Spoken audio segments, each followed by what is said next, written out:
sudah tahu kenapa jangan di setel itu televisi. Di dalamnya begitu. Yang kedua juga dari radio,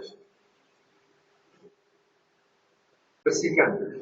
Yang ketiga, semua sahibul bait dalam keadaan tenang, penuh berzikir dan berdoa kepada Allah Subhanahu wa taala.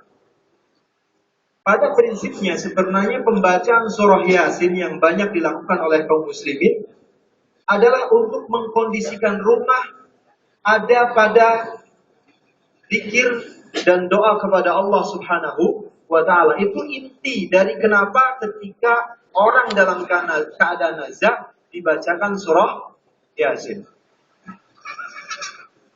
Tidak ada kaitannya surah Yasin akan mempermudah orang lepas ruhnya dari jasad. Tidak ada riwayat yang meriwayatkan itu. Kalau memang seperti itu, maka orang nggak perlu sholat, nggak perlu zakat, nggak perlu taat kepada Allah. Pokoknya ketika mati bacain aja surah Yasin, beres semua. Bukan seperti itu maksudnya. Jadi mengkondisikan rumah kondusif dengan zikir dan taat kepada Allah. Yang merokok, tahan, sabar, jangan merokok di rumah itu. Kondisi tenang, semua hening. Supaya Allah memberkahi dan merahmati, malaikat datang. Malaikat datang ke situ. Ya.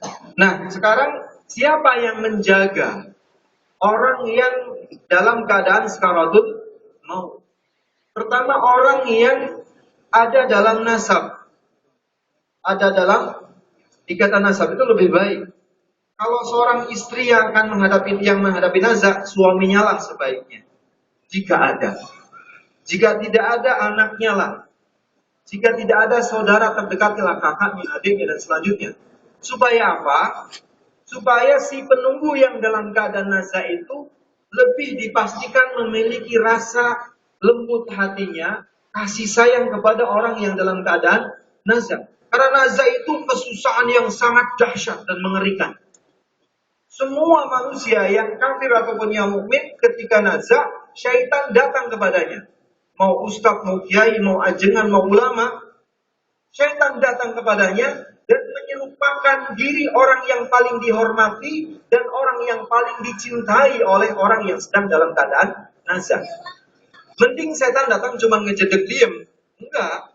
Setan datang penuh dengan rayuan yang sangat menggiurkan.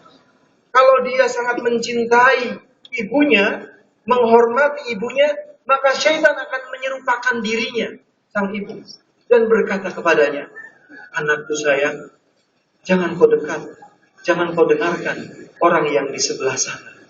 Dia mengatakan kalimat itu, tapi ikutilah apa yang sedang aku ingin sarankan kepadamu. Siapa yang bisa menjamin itu? Ini disebutkan dalam kitab Tazkiyatun Nufus. Hadis sahih. Di situ ada Imam Ghazali, ada Imam Ibnu Qayyim al-Jauziyah dalam kitab Muslim. Semua ustaz, kiai, ajengan, ulama didatangi sama. Maka jangan main-main kalau dalam nazar ada orang nyetel TV, ada orang ngobrol, ada orang rokok. Wala'iyadu billah, na'udzubillah min dzalik. Ini. Setelah itu, posisikan jenazah itu menghadap kiblat.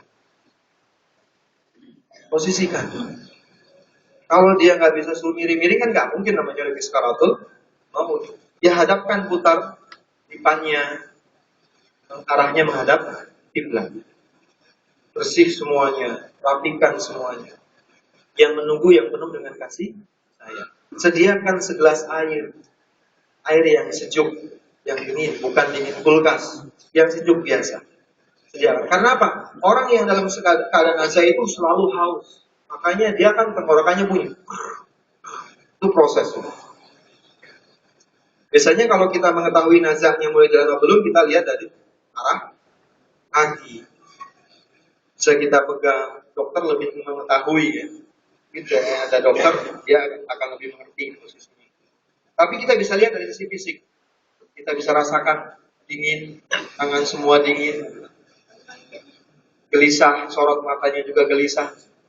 Dari kuku ujung kaki, biasanya dia akan merambat terus. Itu proses. Paling berat ketika sudah sampai ke sini, dada sudah mulai tersengal-sengal. Ketika sudah sampai tenggorokan, sudah terdengar bunyinya. Tapi di proses ini yang sedang dalam keadaan nazak sudah berbicara, minta minum dan sebagainya, maka disiapkan minum. Ketika minum, siapkan dengan penuh kasih sayang. Bismillah, diminumkan. Mungkin diteteskan ke bibirnya, karena nggak mungkin langsung ditegak atau langsung satu sendok itu juga nggak mungkin. Bagaimana kondisi yang itu menyiapkan. Dengarkan kalimatnya supaya tenang, karena bisa jadi dia akan berikan wasiat. Dia akan mengatakan, saya mungkin punya hutang ke bulan, tolong catat hutang saya. Dicabut. Iya. Bini yang disembunyikan bisa jadi kan, karena dia akan mati. Oh, di sana ada istri saya, di sana mungkin begitu. Oke, kita lanjutkan.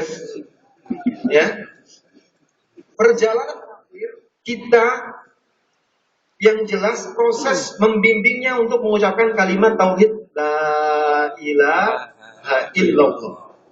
Maka nggak mungkin membimbing kalimat itu di saat tenggorokan sudah berbunyi.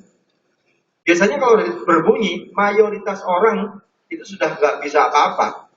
Tapi di proses ketika orang udah kayak mau mati, kayak mau pingsan, dia mendekati orang mau pingsan tuh orang mau mati, seperti itu kurang lebihnya. Bimbing.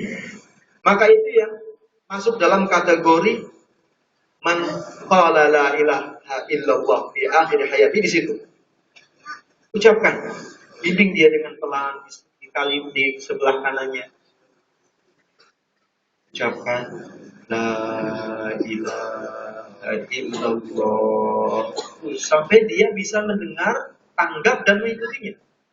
Ketika dia bisa mengucapkan, itu sudah terhitung akhir dari hayat kehidupannya adalah kalimat tadi. Dan itu susah Bapak Ibu sekalian. Tidak semua orang bisa saat menghadapi nazak mengucapkan kalimat itu. Biasanya sebabnya adalah dawamul maksiyah. Orang yang lebih istiqomah mendawamkan maksiatnya, itu akan menyebabkan dia tidak bisa mengucapkan kalimat tauhid di akhir kehidupannya. Nasallallahu al-afwa wal afiyah. Semoga kita termasuk orang-orang yang mengucapkan kalimat itu di akhir kehidupan kita. Ketika sudah jelas, jangan diajak diulang lagi karena dia udah berat. Biarkan dia menikmati proses yang dialaminya. Biarkan dia. Ketika roh itu sudah terambil, kata Rasulullah, kondisi itu sakitnya minta ampun seperti orang yang ditusuk, dicapik dengan 1000 pedang. Semua orang mengalami kematian seperti itu yang Rasulullah katakan. Sallallahu alaihi wasallam. Semua orang merasakan itu. Maka ketika terjabutnya roh itu sudah pasti. Enggak orang itu mujahidun, salihun, abidun, rabbaniyun. Tetap saja roh itu keluar dari jasad akan diikuti gerak matanya. Mau orang yang abid, salih, mujahid, rabbani, tetap saja mata itu akan bergerak mengikuti gerakan roh. Maka disarankan Rasulullah dekati, bimbing. Kemudian ketika lepas, saat itu kita tangannya berada di keningnya, kemudian kita mengucapkan Bismillah wa ala millati Rasulillah atau Bismillah wa ala sunnati Rasulillah. Kita tutup pelan. Dia akan menutup insya Allah. Juga akan diikuti mulutnya membuka. Akan diikuti mulutnya membuka. Seperti itu. Membuka, matanya berkelebat entah ke kanan, entah ke kiri, entah ke atas, dan mulutnya pun membuka. Maka sering kalau kita dapati itu diangkat ke atas kan. Itu supaya memang tertutup terus. Tutup terus gitu ya. Rahang di sini biasanya kalau udah ngunci susah sekali. Kalau kita ngop saja kan rasa sebelah. Maka setelah ditutup matanya, kita tarik mulutnya ke atas, dagunya ke atas. Kalau ternyata agak susah, ini macam-macam orang dengan semua spesifikasi latar belakang penyakit dan lain sebagainya. Itu terjadi pada siapapun. Agak tekan ke atas, ketika agak susah ya tadi diikat dengan kain. Itu semua terjadi sama kita. Yang kedua, bahkan kalau secara fisik adatnya di sana, ulama di Saudi sana atau ulama para ahli fikih tetap menyarankan, ini bukan bagian dari sunnah, tapi bagian dari tips saja. meletakkan sesuatu yang berat di atas